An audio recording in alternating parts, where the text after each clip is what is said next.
So basically, what we're talking about here is ignorance, real ignorance, the ignorance that is the beginning of Paticca Samuppada.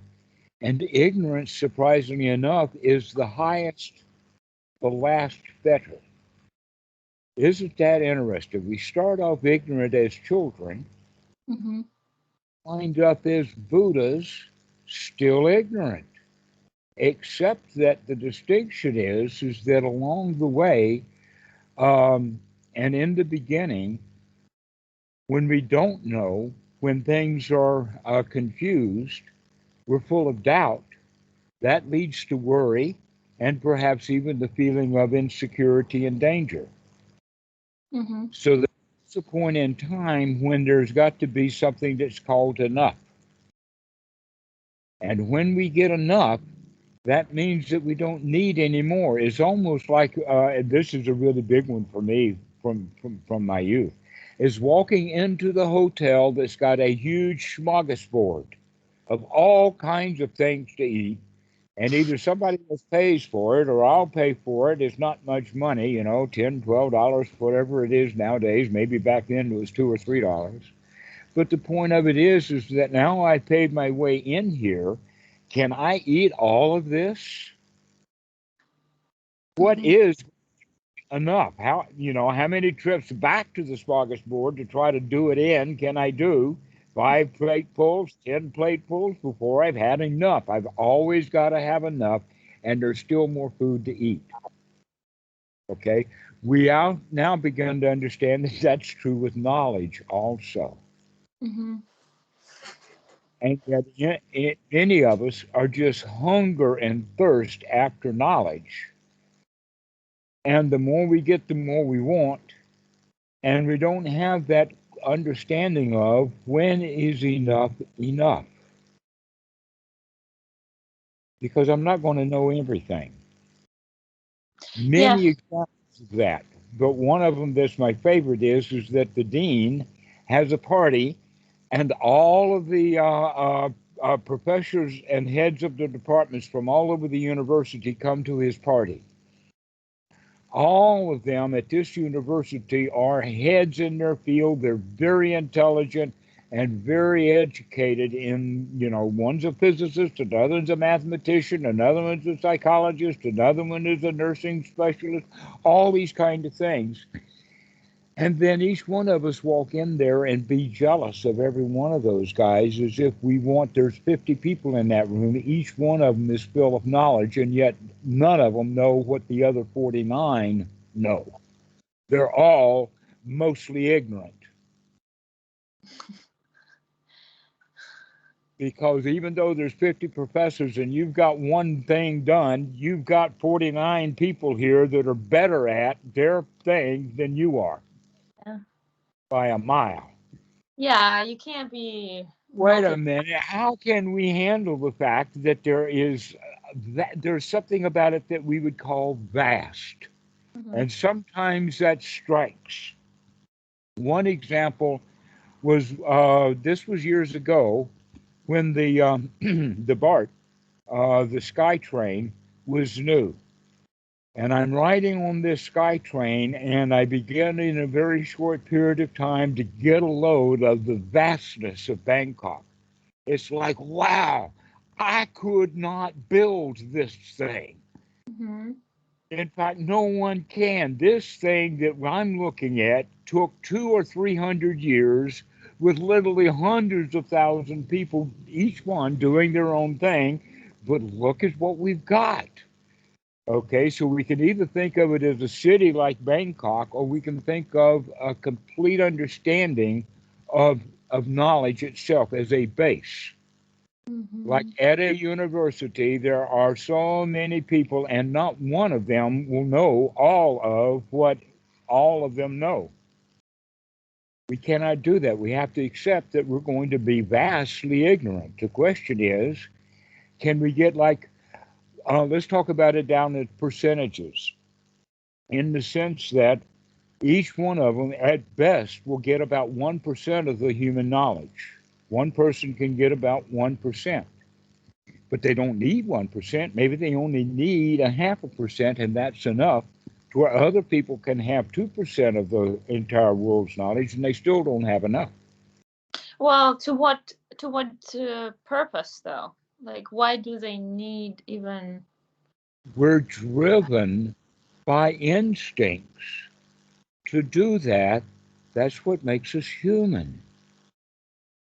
What Mm. makes the human brain human and different from the dogs is the dogs are not as curious as humans are. But I have to say, when I started talking to you, what impressed me is your knowledge. The I'm how one of the most ignorant people that you will meet. Unfortunately, I'm one of the few people who actually understand the extent of my ignorance. but but for me, the reason, not only because you did the magic to make me feel better, but also the amount of knowledge that you shared was was just overwhelming and very impressive to me. And maybe I was judging, I Well, guess. and all I'm doing is just looking for examples to be able to teach just a very few things. And so I pick this and I pick that and whatever like that. I do a lot of cherry picking, low hanging fruit, that kind of stuff. Okay. And Yeah. yes, I've got quite a background Yeah. because you pick up a background in 75 years, you pick up a lot. However, the question is all of that useful? Is it enough? There's actually a sutta, and the name of the sutta is Simba. And I'm really, really, let us say, enjoy with that because that kind of tree is a cousin of the ficus. It's actually a ficus, but Mhm. it's not the Buddha ficus nor Ficus benjamina, but it is a ficus tree. And I've got one right here. I can touch it almost. If I stand up, I can touch it. And there's a sutta by the name of ficus. I mean, not ficus, but Simba. That in fact, I asked some of the Thai people, and one knew and the other one didn't. But when it came but a sim, and I knew exactly, yes, this is the tree. And so this tree has yellow leaves. They do turn yellow and they do fall off. And that there was a time when the Buddha was going through a Simba forest, an entire forest. You can see how golden yellow it must have been absolutely beautiful, like the fall scenes in Michigan or something. And so here he is walking in the forest, and he picks up a handful of these Simba leaves, and he says to the monks around him, "Which is greater, O monks, the number of leaves that I have in my hand, or the number of leaves spread around the forest here?" And they said, "Well, of course, the forest is vast, and you've got a handful. May take us a few minutes to count them up, but it's still only a handful." Mhm. And this is where the symbology from the Buddha's, this Simba Sutta, is we get the idea of just a handful of leaves. That the Buddha says that all I teach is just a handful of things. It's not vast. The amount of knowledge that can be accumulated is vast. Mhm. But what we teach here is enough. That's where we're coming from. The what would be there that would be enough. But the And you see, we spend our lives when we're children thinking that we need more and more and more and more knowledge, and we're not very discriminating about what knowledge we pick up. yeah. But we go on and on and on, wanting to know more and more and more, rather than inspecting and investigating this thing called doubt and curiosity that we carry within us, or even that concept of emptiness that we had started to talk about, where the God is gone. What's Yeah. left? Let's talk about this concept of emptiness. I've never heard about it. Oh, the Christians are really big time on that. They've got a God sized hole inside, and only a God can fill that hole of emptiness. Okay? That hole inside that they're referring to, or the emptiness that we're talking about here, is basically the longing for completion. Many people look for that longing of completion within a partner. Some look for the completion in a God or in their religion. Other people will try to find a way to fill that hole with a fancy automobile. I know I've done that one too. After the motorcycle didn't fill the hole, I tried to stuff a Mercedes in or two in. And so there's all kinds of analogies about that we feel kind of empty inside. And sometimes we don't even know that that's what's going on with all this grasping and clinging and wanting, is to fulfill that longing inside that we're not complete, we're not whole, we're missing something. Now, one of the possibilities for that is that when we are babies, we are nurtured by whoever is giving us care all the way through diapers. But as soon as we're ready for potty training, now we're on the line. And from potty training into school, we've got to perform. And we begin to and feel that we are missing something here. And what we're missing is the nurturing that we got as an infant. That we were absolutely okay, 100%. That in fact, when the family sees the baby's first little turd, or big ones generally, they're very happy about it.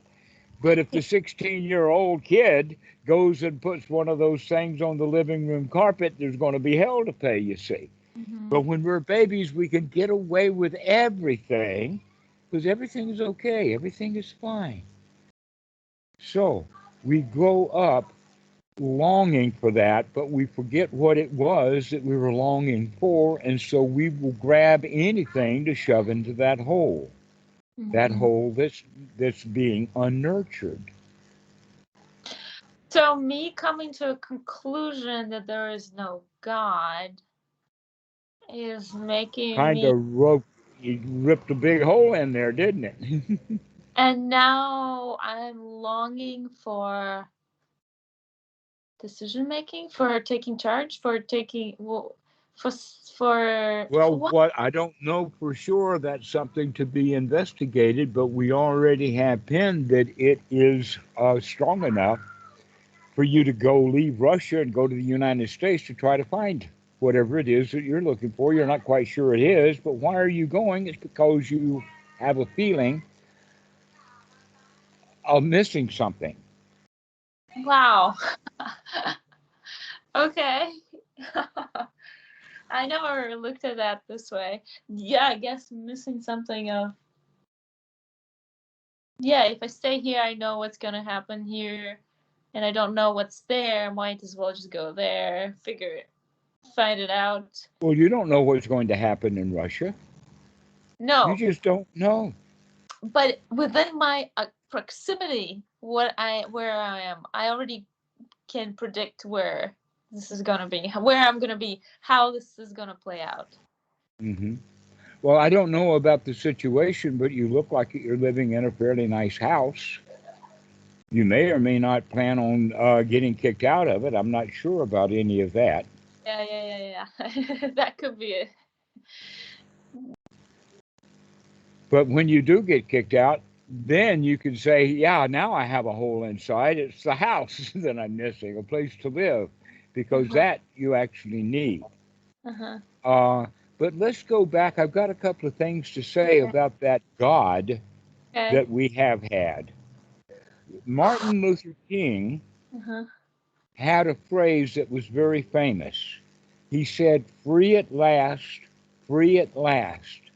Thank God Almighty, free at last. Now, this was back during the 60s, during the basically the signing of the voting rights that was For passed back then. Right. uh-huh. In 2013, that was all turned over by the federal or the Supreme Court.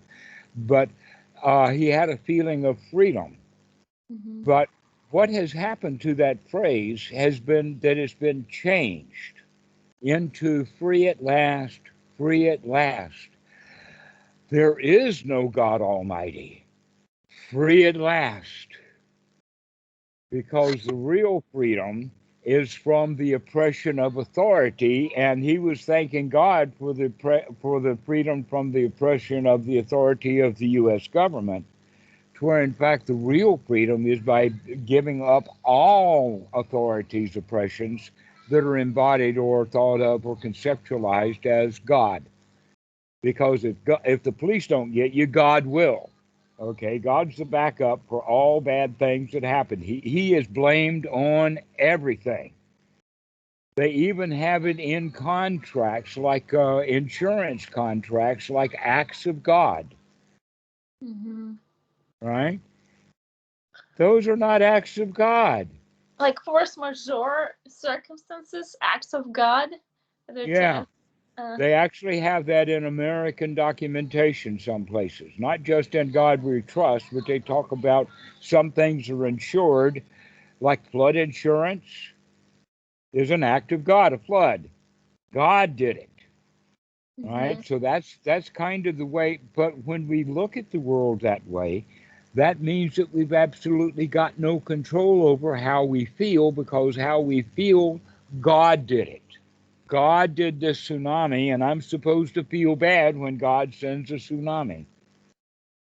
Or God sends a thunderstorm, and you got to feel bad because God's trying to punish us or something. The Christians are really big on that. Oh, we had this hurricane in Florida because of the gay people or whatever. Always blaming it on God, you see. Okay. Oh my god. Well, And in in that regard, the worst of it is that even global warming is up to God. If God wants to global warm, let God global warm. yeah. And that takes all of our responsibility, both from it as an individual, as well as the whole society. Just blame it on God, and then we don't have to do anything, either personally or as a group. But when we come to the point of freedom, at last, there is no God Almighty. That's the real freedom. And what that means is that now we have freedom to respond rather than merely reacting. It really is freedom. That now we can actually wake up, because you can see that, in fact, the daydream or the delusion that we were in was that there was some God managing things. And if God's doing it, I don't have to. It's funny, but I didn't really was formally. I didn't practice any of it, but it was in the back of the mind that I should like relax Yeah. It's in and the back of the mind. Exactly. That's how far back it goes. You trusted in God so much that you could just forget all about him because he was going to do his thing. And now you're waking up to the fact that, wait a minute, there is no thing like that there. it's So you're because using that almost as a security blanket. okay, yeah. What that's I was just about to say that I it's easier to trust there is something than trust yourself in terms of acting upon something, finding a job, or just taking some steps. Right, because we started out as children full of doubt. We weren't sure. We wanted a mommy to guide us. Unfortunately, we have to grow up, and most people don't. We stay dependent upon a mommy, and that God is nothing but a symbolic mommy. Yeah, yeah, you're right. Yeah. And we don't want to grow up. We want to remain victims. We want, when we need help, we want to yell for help, and help comes. And you're beginning to understand that when you need help and you yell help, ain't nothing coming but you. You're the only one that can hear you hearing and saying help, and it's time that you do the helping. Yeah, exactly. So there's a And sense we of don't like that a bit. We don't like that at all. We're supposed to have a mommy come help us. We're supposed to have a God, a daddy, something. We need but some help here, folks. Do us a favor. Ain't nobody coming.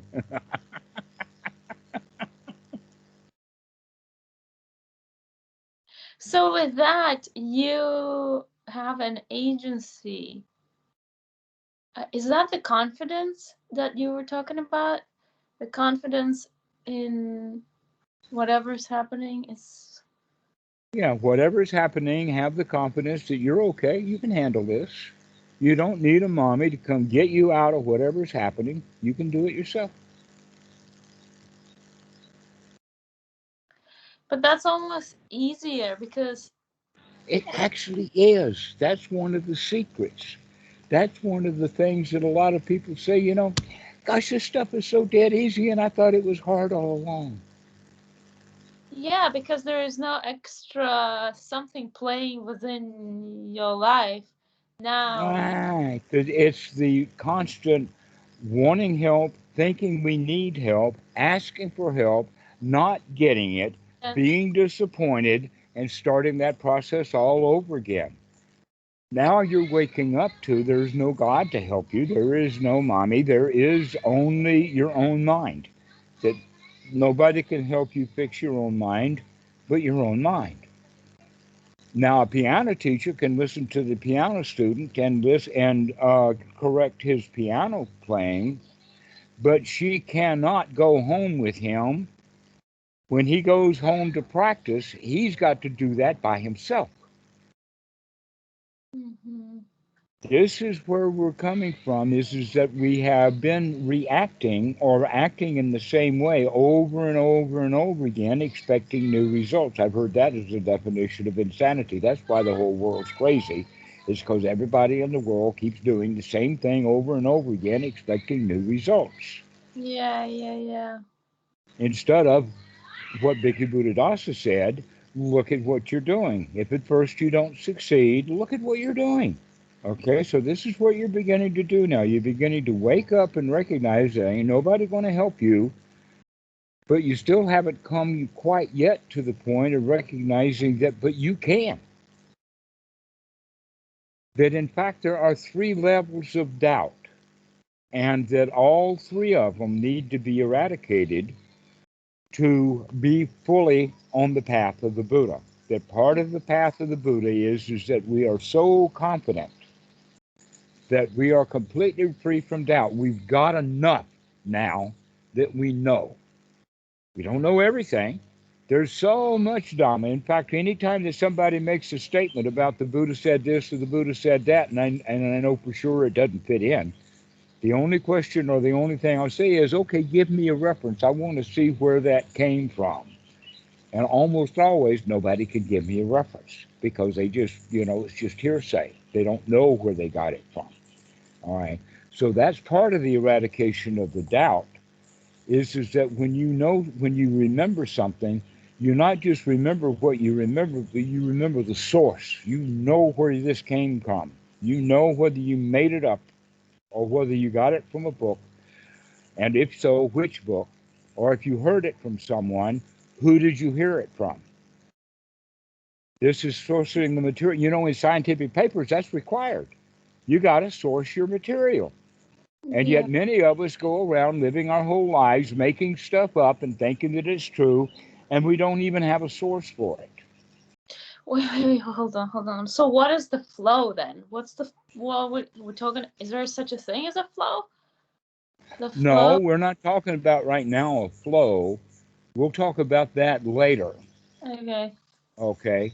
Right now, what we're talking about is doubt, because doubt does interrupt the flow. Oh, there is a flow. Oh my God, you're blowing up my mind right now. Okay. When you are free from doubt completely, then you can flow. That in fact this thing you're calling flow is understood in martial arts, Mm-hmm. of getting in the flow means that now you are completely 100% in the here now, and Yeah. you're in the here now with skills, the skills developed as a martial artist. Okay. And Yeah. one of them is in the ring fighting, thinking about his training, thinking about his teacher, thinking about his mother, and the other one is right here in this present moment with all of his skills. Who's going to win that contest? The one who is here now watching what's going on, or the one who's worried about something he's in doubt about, okay? So when we're completely free from doubt, Uh-huh. then all those hindrances that doubt brings up, we can be free from, and then we can flow, we can shine. But when there is doubt, that's a hindrance. How do I get rid of doubt? Huh? How do I get rid of doubt? Well, let's look at these three kinds of doubt so that you can begin to understand what it is necessary, okay? In fact, we have been talking about the first kind of doubt quite a bit already. And that is the doubt of, are you up to the task of cleaning out your own mind? But that's really the second question. The first question is, who can I get to fix my wagon? Who can I get to fix my broken life? Can I get a God to do it? Yeah, I got a God, so maybe he'll fix it someday. All right. This is the victim's position. The victim is going around looking for help. Who can I get to clean up my mess? Okay, imagine that you just walked into the house and there's stuff all over the floor. We don't know where it came from, but we know that the house is a mess. What's the first question that we ask, or what's the first thought? Is, who made this mess? Why? Because we want to get them clean it up so we don't have to. So that's the first level of doubt, is who can we get to clean up this mess? Mm-hmm. And when we recognize ain't nobody going to clean up this mess but me, that's the eradication of that first doubt. Who can I get to fix me? And look at, I mean, religions are built upon that. That's one of the hallmarks of Christianity is that you're broken with original sin and you can't fix yourself. You've got to have a Jesus, maybe a plastic Jesus on your dashboard or something. But you need something. And if you contribute to the church, maybe you'll get it. Maybe you'll die and then get it. But, you know, you just hang out there because help is coming. There's It's a on change. its way. Right? And so we take solace in the help coming. And when now you're beginning to recognize, hey, man, that help is not coming. Ain't no God there. So you're actually dealing with that first layer of doubt. But it's liberating to see it. It's like, It is liberating when you think of it. Hey, I don't have to go looking for help anymore because I know I'm not going to get it out there. I've got to find it myself. That becomes the second level of doubt. The second level of doubt is, are you up to the task? Can you do this or not? This is where Anapanasati really kicks in. That in fact, that first doubt had to do with the second noble truth, the cause of suffering. I know what the cause of suffering is. It's her fault. no, it's how I interpret how it's my lens through which I'm looking. Mm-hmm. But when we recognize that we create all of our own misery, only then does it dawn on us that it's up to us then to clean up our misery. It's up to us to fix that mess. So the first question now becomes, am I up to the task? And the answer to that is, well, I don't know about the whole four, but I could at least pick up this one book and put it on the shelf. Mm-hmm. And now that I've proved to myself that I can pick up one book and put it on the shelf, maybe I can pick up another item and put it. Maybe I can turn up the table in the correct order so that I can put some of the stuff back on the table. One thing at a time. And pretty soon, about 2/3 into the task, you take a look around and says, things are looking pretty good right now. Okay, because we get the opinion over time, slowly, by successfully picking up something and putting it in its place, we begin to develop what the Pali word is shraddha, which means confidence, that you can, in fact, clean up your mess, Mm-hmm. not all at once, but at least this item. Mm-hmm. At least this item that's right in front of us, this particular thought. This particular feeling right now of, oh no, I feel empty inside right now, instead of thinking about what can I do on the outside. I mean, you're trying to fill that hole inside with a Florida or, or an Atlanta or Nashville. I Mhm. mean, look at the side of the hole that you think you've got when you're trying to put a whole city in it. But in fact, no, it's just right now, just a little feeling of unsettledness.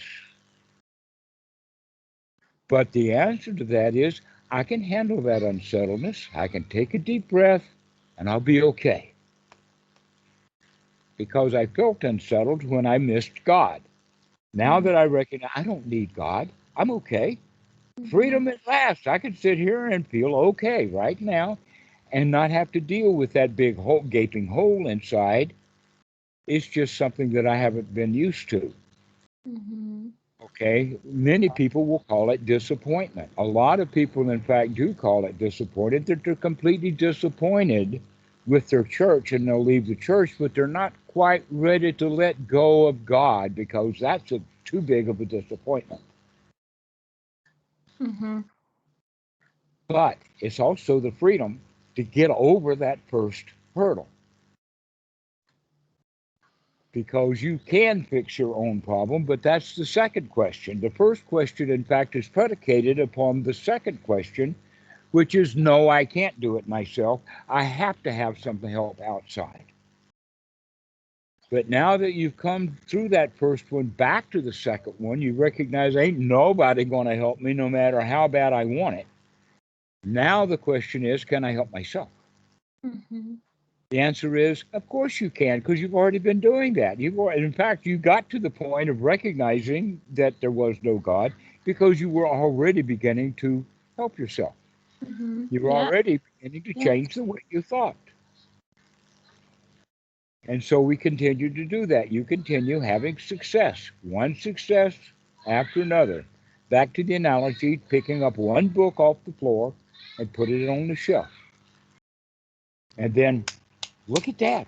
My, what a good job I did of putting that book on the shelf. And so we congratulate ourselves. Then they'll say, you know, I bet I can pick up another book. Then we pick that book up. And then we put it on the shelf. And then we say, my, what a good girl I am. I can pick up that book. I bet I can pick up another one and another one and another one. And so this is where the confidence grows. And pretty soon you get the idea that, hey, I can pick up books. I don't have to go get a God to pick these books up. I don't know how they got on the floor, but God's not going to pick them up, but I can. Mhm. So that's how we practice over and over and over again, is to throw that unwholesome thought out and put a wholesome thought in. You can do that. The mind is that pliable. I know a lot of people think that it's difficult, but one of the things that you had mentioned before was that you did have success and then you couldn't recreate it because you wanted it, Yeah. Yeah. Yeah. right? Mhm. Instead of just recognizing that the wanting that sensation or that place is the dukkha, wanting it. Or another one is that you're critical rather than nurturing, Mhm. because even though that then the last time you felt it, let us say a 7 out of 10, Mhm. now you're only at a 5 out of 10, and that ain't good enough. Mhm. Yeah. Okay? Instead of saying, hey, wait a minute, 5 is nice. But in fact, what happened in the first time is that 5 was nice, and as it got nicer, it got up to a 7. And Mhm. now you're starting at a 5 again, but it's not a 7 now, so it's no good. Correct. Yeah.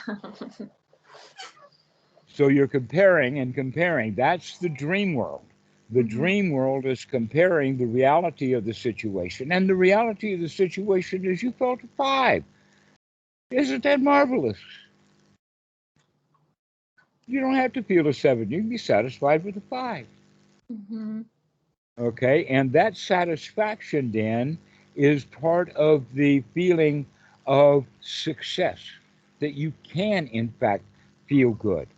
Whole inside or not, it's not the point. But in fact, maybe part of the teaching of the Buddha is to really get familiar with that hole, because that hole is in fact a space that used to be filled with all kinds of stuff that wasn't helpful. Now we've got some space inside, vast in fact, that we create our own cathedral inside. All right. Also, another thing that I did when I actually came to the conclusion of moving is that I congratulated myself and I bought ice cream. Is that filling the void again? is that Um, is that something? Is that filling the space? no, an ice cream from time to time, that's not a problem. Having an ice cream and then telling yourself, oh, I bet you're having this ice cream because you messed up somehow or another, and you're just trying to reward yourself because you feel bad. That's critical parent. Yeah, no. It was definitely a Instead of just, if you're going to have an ice cream, really enjoy it. Get right into the taste of it. Be really, really there with that ice cream. Be it's completely satisfied with that ice cream. correct. It was so awesome to eat it. But before, like 13 years ago, I would not buy myself ice cream even if I promised. So I see a huge difference already in terms of how I treat myself, even outside, not inside. Inside is like you can't really see. But from the outside, I feel the big shift. And now this God this God issue. And now you're saying that I have a space. Guess what? We all have to go through that. That's part of the process. That we have magical thinking, and the magical thinking about God and afterlife and all of that stuff that's mixed together, it has to do with fear of death. That you Mm-hmm. see, the dogs, they can walk up to a dead dog, a smelly, figure out that it's not worth eating, and just walk on off.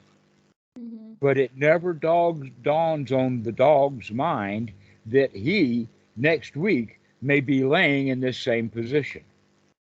That Mm-hmm. he doesn't get. They don't have that kind of ability to, they don't have the wisdom to put two and two together.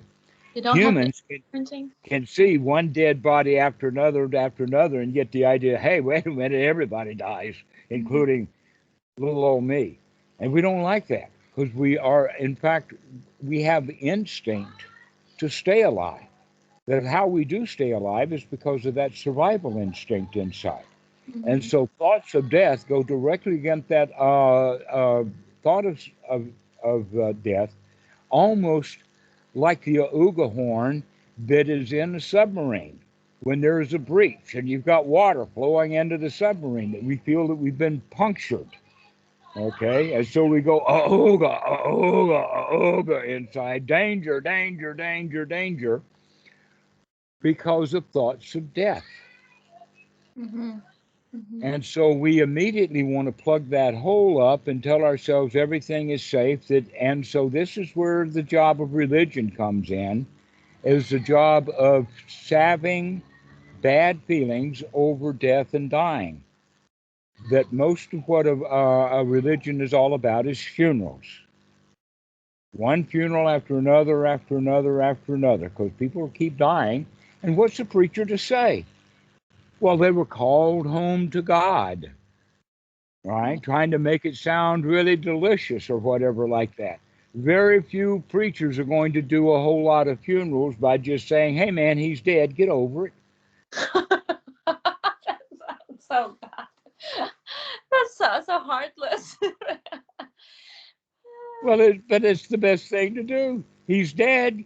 How long are you going to grieve before you get over it? Mm-hmm. Some people will grieve for years. Every time the thought of mama comes up, they can't say, oh, I remember mama, she was such a cheerful character. No, they think of mom being dead and they say, oh no, oh no. Mm-hmm. So it's the basic of all of it. The worst thing that can happen is dying. We Mm-hmm. all have that, okay? And we don't want to be reminded of it. And we want to be reassured that everything is going to be okay. All Mm-hmm. right. The Buddha's method is completely different than that. is saying, hey, let's take a look at that fear and recognize that it's based upon a delusion, that we're not dying right now. Why do we feel like we're dying? Why do we have to then go into all of this belief system? Okay, so reversing that, now that people are beginning to practice the teaching of the Buddha, maybe they can get themselves relaxed and feel safe enough that they can start to investigate these beliefs. Voila, that's exactly what you've done. And now that you're investigating those beliefs, you're beginning to recognize you can do fine without a God. You don't Yeah. need one. I mean, I've been fine without him, her. Yeah, the whole time you've been fine without him. But you didn't know that until you started to investigate it. And also, as you do more of investigation of the fact that you're okay without it, that builds that confidence until you can come to the point of, hey man, I can handle anything, even my own death. I won't laugh in the face of my death. I'll give him a kiss. Oh my God. That's so much positivity. I can I can burst with this positive. Yeah, well, that's the whole thing. If you're no longer afraid of dying, then what is there worthy of being afraid of? Nothing. That's No. the fearlessness, okay? One of the things that I have seen happen, and I've actually practiced this, and on occasion, so I wouldn't recommend it without a group of people doing it. Mm-hmm. But one of the things to do is to take your little pup tent and go uh, park it in an area of the cemetery that is old, where people don't visit it often, and spend the night. That's morbid. No, it's not. It's not morbid because you're howling with laughter right now. How could it be morbid? Well, I If have to it was, I have to say, I used to run at the cemetery. I would just go there to run, and I was like walking around, like, running around the 19 tombstones, and hmm that was my daily run. It was yeah, okay. the really old ones are also supposedly creepy. When you can get into Uh, the area of the cemetery that's more than 100 years old, the crosses start to lean over, and it gets kind of decrepit, and the gardeners don't do quite so good a job in that part of the cemetery. That's the area to go to, the spooky part. ah, And you could just tell yourself over and over again, hey, these spooks don't mind. They're okay. They're at rest. They've been in the ground for 100 years. They're not about to get up just because I'm here. yeah, yeah, it's true. Actually, there's a sutta about that, that the Buddha himself would go seek out the most haunted places just to test himself. Uh-huh. Okay. But this is kind of an advanced practice, but you can think about that. Just because you can do it, you don't actually have to take your pup tent to the cemetery. You could Yes. just play the game of imagining that you're going to take it, and you're going to be all right. Yeah, you can go spend the night in the cemetery. No big deal. You don't have to whistle your past it. You can be right there in it because it's not dangerous. How about a practice of thinking of yourself dying? Like, is that viable practice, or is Yeah, that? it depends upon whether it's healthy and wholesome or not.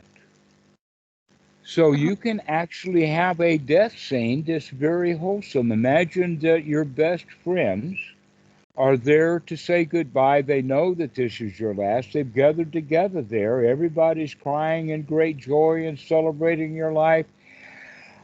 And you say, bye, folks. And that's it. Lights out. And off you go. And everybody weeps, but their grief is also joyful. You see, one of the reasons why people grieve a lot is because they didn't get a chance to say goodbye to Granny. She died they were there in the hospital with her on Sunday. The whole family was there, but everybody was avoiding the fact that Granny's dying right now in front of us. Oh, I And see. there is Granny saying, I'm going to at least stay alive while they're here because I don't want them to have to put up with me croaking. But the next day she's dead. Okay? This is actually the way that the mind works. If they would come in and all get together and know what's going on, Granny, this is the last I'm going to see you. I love you so much. Give me a great big hug. And Granny feels so nice and so warm and so loved. And she's ready to just let go. Hmm. So I don't that's, right now. I don't but you feel. can think of 10,000 ways to die that's unwholesome. Yeah. When everybody's like this, I used to have those type of thoughts back in my childhood when I was telling my parents, I'm gonna show you, I'm gonna die, and you're gonna be sorry, that type of thing.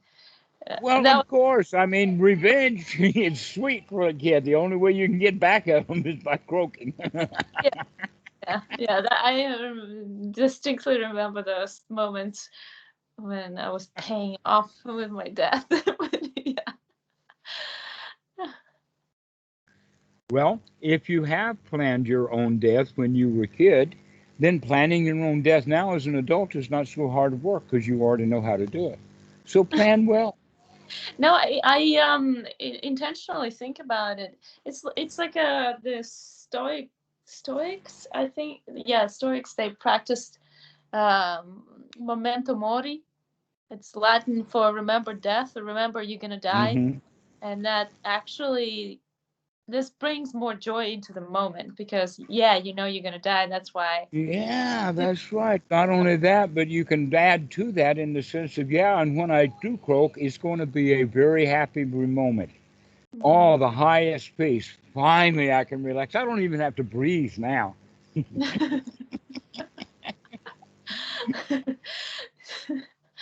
Yeah, so much work. This life Yeah, is. good. Yeah. I mean, being dead is just so less much work. There's just nothing to do, literally. That thing's rot. So what? Oh my god. Wow. That's sinful. Well, it is if you're supposed to be attached to Yeah. life, Yeah. which is promoted with that survival instinct. Mm-hmm. But the survival instinct eventually is going to lose the battle. Yeah. Right? It's not going to be able to keep you alive. So now wisdom is your better shot. So does wisdom actually play a role in my decision making now, or am I still? Absolutely. Absolutely. Because if you are able to, let us say, do a dress rehearsal of your own death, and when I say dress rehearsal, I'm not talking about actually stabbing yourself in the arm or cutting your wrist or taking the pills or any of that kind of stuff, but dress rehearsal in the mind with the idea that when it happens, it's going to be a good happening as opposed and a wholesome happening as opposed to an unwholesome happening, clinging to life, gasping for air, wanting to stay alive, trying to whisper the secrets, the last secrets in somebody's ear. You know, that's a very famous one at the movies just love that. This guy's shot and he's there dying. He is really dying, but he either knows who's did it or he's got the secret information. And is he going to get the information out before he croaks or not? Right? Why do they do that to people? Go ahead and die, man. We'll figure it out. Don't worry. Enjoy yourself.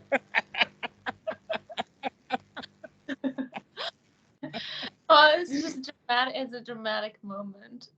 And they build this drama into it, and so we hear that drama in the movies, and we put that drama into our own life. Instead of saying, "Man, this is not supposed to be drama. This is not supposed to be a big deal. This is natural. Everybody does it eventually." The question is, are you going to do it like, how to say, in a noble way? Are you going to do it in a high class way? Are you going to do it in a gutter way? Yeah. One of the gutter ways is, I'll see you in hell.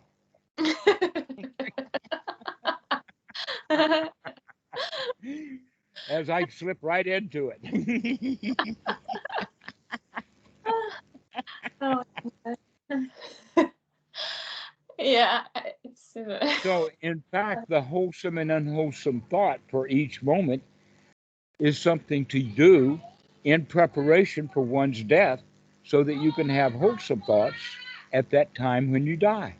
hmm And when you know that you can have thoughts, no matter how obstructed the mind gets, you know that you can clean it out and be here in this present moment, which means that when you're dying, instead of, oh, poor me, let's have a pity party, grandpa's dying, he can tell a joke. The last thing he says is, ha ha.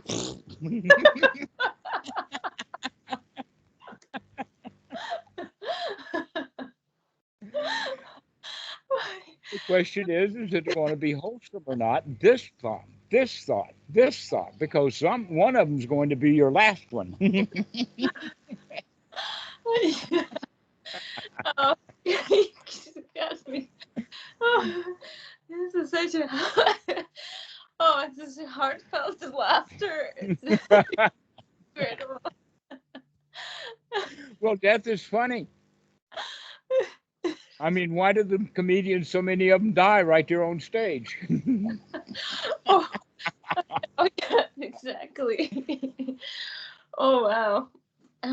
Now, okay, coming back to like not thinking about death yet. Well, we can start thinking, but anyway, just like a so my decision of say moving from one place to another. Now, Hmm. and because of that space, now I'm concerned and I'm filling the space now, or I'm actually taking charge of my life. Like what is this now? Is this a Well, wisdom? here's the question, though. Can you be satisfied right now in this moment without having to plan to go to America? I go back and forth. I know. And when you go back and forth, do you see that swinging door and recognizing that, hey, wait a minute, that swinging door is a lot of work? Why don't I just sit here and just be happy right now? Let America take care of itself. You don't have to make any decisions right now. You haven't bought a ticket yet. No. So just enjoy the moment. You can make that decision later. You don't have to make that decision. You're not in a hurry. There's nothing pressuring you. So just allow yourself to be happy right now. Yeah. Believe me, America is not going to make a Russian lady happy. But it's almost like that. Uh, oh my God, that's like it. The same with death. You know, I'm approaching this death point, right? And I'm enjoying it more now because I know it's gonna end. Like this, me being here is gonna end. That's why I'm enjoying Hmm. it more, actually. Um, Hmm. but it's in comparison with that move, so it's almost a I don't know what I'm trying to Well, say. that's possible. In fact, I know monks who do that, that they will enjoy a place all the more knowing that they're about to leave. And Yeah, they move from one wat to another and back and forth. And oh boy, I'm going to be happy when I get out of here. And you can have that mentality that's also. exactly what's happening. I'm actually enjoying it more, and I'm allowing myself to enjoy more because I know I'm leaving. Hmm. Okay. Well, that when you say that you're leaving, that means that the stuff that you're leaving behind is not yours. Mm. Mm, yeah, you're giving I, up attachments, and I that's what makes it so pleasurable. Is this stuff not mine anymore? I'm leaving. I'm leaving on a jet plane. I'm out of here. I'm going to leave this mess behind. okay, so I'm not running away. I'm literally leaving. It's Okay, that's all different, right. I right? didn't accuse you of running No, away. I understand That's your that. own critical thinking there. I'm being very nurturing about this. Isn't it marvelous that you could just say, goodbye, all you stuff. I'm out of here. And I never thought about it this way. I never. It's more. Wow. Yeah. No. It's just another insight. I guess it's like another way of looking at. Yes, and that's what we do with investigation. That's why I keep turning everything around, is to give you a chance to look at things from many different directions. In a way, that's exactly what will happen when you die anyway, is that you're just kissing it all goodbye. Can Yeah, you kiss it goodbye? Goodbye, world. See ya. Or goodbye, world. You're out of here.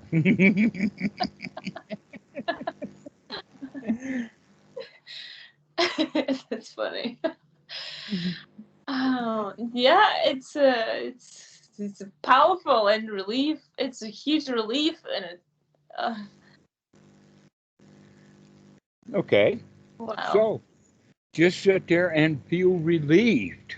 Yeah, that's what I. Yeah, let yourself feel that relief, because that relief is what we're looking for. That final, oh, wow, what a relief. But then, okay, then guilt comes in that I'm too relaxed. Like, why do I have to be guilty of being relaxed? And I know it's critical thing, but it's fun to even just to look at it, how it all happens in the head. Yes, it does, isn't it? Notice that you're going back and forth between the nurturing that I'm talking about versus you're getting critical. Wait a minute, I'm not supposed to do that. I'm not supposed to enjoy kissing this stuff goodbye. I'm supposed to keep it. Yeah, It's exactly. dangerous to do without it. And here we are looking death in the face, and that's not dangerous. Death is not dangerous. If death is not dangerous, then what is? And then I have this thirst to know more, like to experience more. Like there's more of I don't want to hold myself in one space longer than I want to. Like there's Uh huh. more. Like I can move on. I don't have to be attached. Oh, it's so liberating. It's just wonderful. For someone who has been in, I think, like 48 of the 50 states, has been in 19 or 20 different countries, Mhm. has lived for years in places like Saudi Arabia and Australia and Thailand and Burma and all of that. That kind of guy should not be giving advice for people to stay put. I hear you. I knew you were talking about yourself, but yes, and that's exactly what I feel I'm expecting. Or like I know I don't feel yeah, like it's expected, was expected. Now I can see that it was expected of me to settle down, to settle in, to you know, and Uh-huh. now none of it. I have literally been all over the place. That's why I can settle down, is because I've been there, done that. There Exactly. is no place left in India that I want to go to, because I've been all over India. There's no place in Thailand I want to go to, because I've been all over Thailand. This is That's part of the point, that in fact the Buddha makes a point of this, is that when he was criticized, he says that when someone reviles me on the account of that, there is no dejection of the heart on that account. Or when I'm revered and praised, there is no elation of the heart due to that. Why? Because I have been there and done that before. I have been praised before and I got over it. I have been rejected and dejected before and criticized before and I got over it. That's basically a part of the path, is to experience mhm. and get over it. So that Yeah, if it happens again, like now when I'm thinking about, well, you got to go to Tibet. And the answer to that is no, I don't have to go to Bhutan. I don't have to go to Tibet. I've been all over the place. I don't need to go someplace new. I've been there, done that. I'm satisfied. That's the point. How much travel is enough? Obvious for you, not yet. no, not yet. Not yet. So go play, go enjoy, go see. Yeah, it's so true. It's just I really want to see the world. I guess I never. Okay. It's a very interesting place, but normally, if you're not careful, the world is what you create when you get there. Yeah, yeah, yeah, And a yeah, better thing to do is to really experience what's real, what's really there, yeah. Uh-huh. as opposed to saying, well, this place is dirty, which is one of the favorite things that people say about India. Instead of, no, this is just India. Dirt is in your mind. Well, I go to places. I tend to go with like investigating people, more people than I guess. I'm not traveling as a tourist to look at things. Uh-huh. It's more Well, like, isn't that interesting that women like to meet people and yeah. men like to go to historical places and look at dead people? Oh,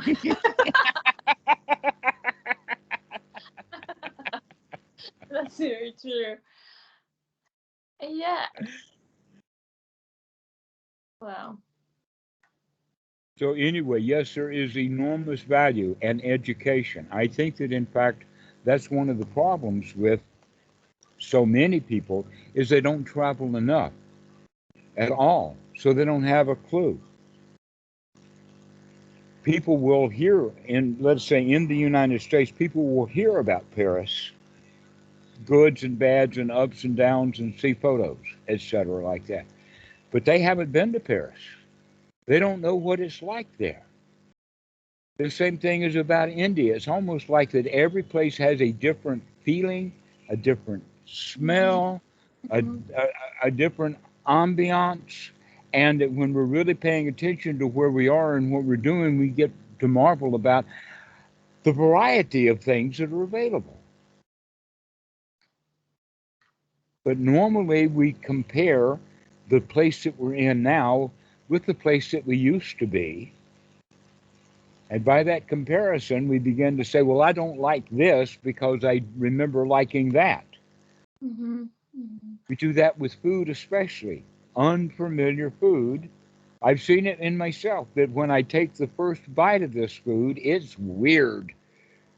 But by the time that I'm two-thirds into it, I like it. Why is that? Because we're open to the experience of it, Hmm. as opposed to trying to go someplace and then try to make that place what we know, Oh, yeah, instead of yeah. actually experiencing something new. Because why? Because something new brings up that doubt, the unknown, the unfamiliar. This may be dangerous. Yeah. So you got to get your friendship genes going because it's probably not dangerous. It's just strange. Strange is not dangerous, but we generally have the idea that strangers are dangerous people. Where in fact, no, they're just strange.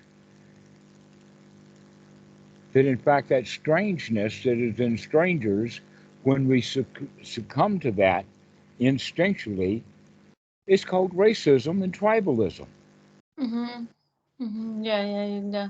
Where the people of India, many of them that I know, are just as smart or smarter than I am. There's some people that are brilliant in India. But for some reason, Westerners look down on India because we don't like their social system or that we don't like their caste or we don't like the poverty or whatever like that. And at one time, universities in India were highly looked down on, especially like Cambridge and Oxford. Oh, we're big stuff dudes, but that University of Calcutta is nothing. That's the kind of mentality that people Hmm. have. Not recognizing that the University of Calcutta has a history department that is better at Indian history than Oxford is with British history. Mm. But because Britain don't know about the Indian history, they don't have a clue of how detailed of knowledge they have of every king and everything that happened all over the place. But if you're in the Indian University in the history department, you're flabbergasted. Also, the Indians have very good medical universities. They're very good.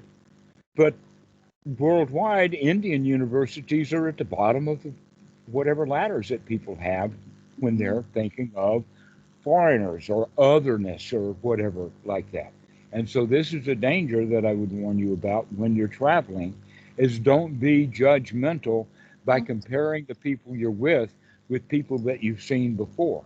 Let these new people be brand new, investigative. Yeah. And Mm. I encourage people to travel, to go see the world, to find out that there's many, many different ways of looking at things. But also remember that you're still in charge of your feelings, that you don't have to feel bad just because something happened. Mm-hmm. That in fact, if we can get kind of back on track of talking about doubt, there is a third level of doubt. Yeah. That third level of doubt is even though we know with confidence that we can do it, we don't necessarily have the right tools to do it. That in fact is where I am right now with the computers that I play with and whatnot like that, is I don't have the tools that I used to have. But here, the tools that we're talking about is the Dhamma itself. When we begin to see that this tool or this set of tools of right view, right effort, right sati, right attitude works. It works and it works and it works every time. And when we put that to work and put it to use, it gives the good desired results every time. And that's the third level of doubt. And that's when we get kind of really gung ho on the Dhamma, when we get very enthusiastic about applying that Dhamma to every minute. Yeah, there it is again. I see it. So it builds enthusiasm. When we finish with that doubt, that removal of all of those doubts is extraordinarily liberating. Yeah. Yeah. But we don't have to know everything. We only need to know enough. And that enough is a handful of leaves, just a small amount that all we have to do is just to keep track of just a few things. And when we see that, and we say that, oh, well, all I have to do is just these few things, and I understand that, and I know that I can do them, and I'm not going to get any help from anybody else, that's the eradication of those three doubts. But Mm-hmm. it takes practice over and over and over again with success, over and over and over again until you begin to feel like a lion. The right attitude is, and you've probably heard me say this before, but the Buddha was a lion. Another Mm-hmm. word was he was a bull. Mm-hmm. That nobody messed with the Buddha. That whatever assembly he was in charge of that assembly, and everybody paid that kind of respect to him because he deserved it. He was the Buddha. He was, but all of that is just attitude, not the attitude of a bully, but Mm-hmm. the attitude of quiet strength. I've got this. That's that Sama Sankappa. Is that it doesn't matter what goes down.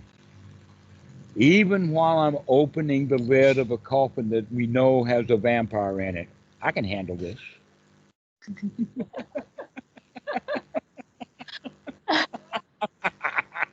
And yeah. Wow. That's the attitude of a Buddha, that we can handle anything and take care of anything. So we can practice going in that direction. Uh-huh. Yeah. Especially you can handle your own unwholesome thoughts. I can handle this. I can handle this. Yeah, I was handling rain yesterday. It was raining, it was pouring, and instead I had my music in my ears and I was walking my wet feet through all the floating rivers on the road, and I was happy as a clam. Yeah, yeah, right. And to think you could have been miserable instead. Oh yeah, most and they were just so miserable. Isn't that amazing that we now you're seeing that in fact all your misery is self-generated. That you can dance and sing in the rain. Mm-hmm. But if you want help and need help, now you're back to being a victim again.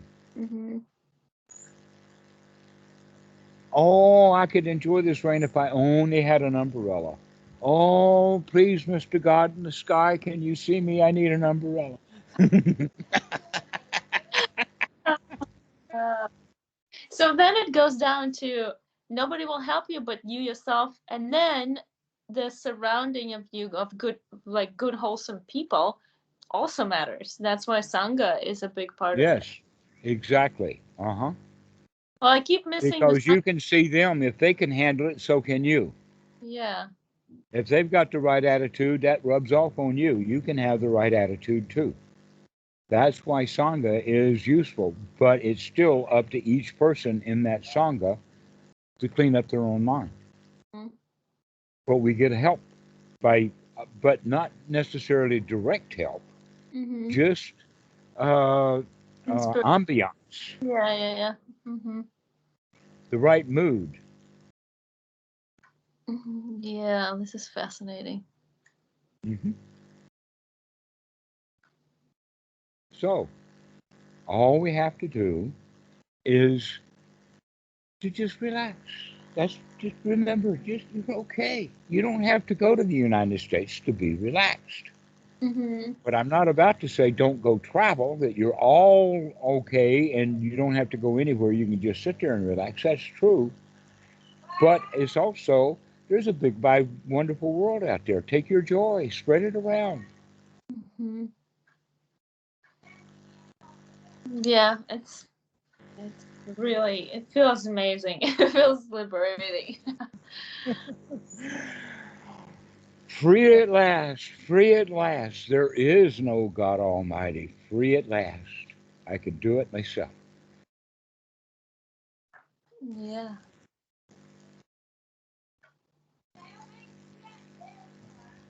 Wow, that's lovely. Well, let's finish up now. This has been a delightful conversation. I very much enjoyed this. This is great. I especially like it when I see you get those insights. Ha, you get it. Yeah, I keep watching your interviews with other people, so I get more. I feel like I'm connected with you all the time anyway. So Great. That's what you that remember back to that point about at one-ment or make me one with everything. Yeah, use Dhammarato as a thought to connect with everything. mhm. Yeah, it's very helpful. It's very helpful. Like a point of reference to what would Dhammarato do? You know, what would He wouldn't do anything. He'd just sit yeah, there and laugh. exactly. Yes, exactly. All right. Anna, Well, this has been really great. We'll see you next time. thank you, Dhammarato. Yes, I'll see you next time. Ex- Have a good day there. You too. You Thank enjoy the moment. thank you. Yeah, bye. Bye bye.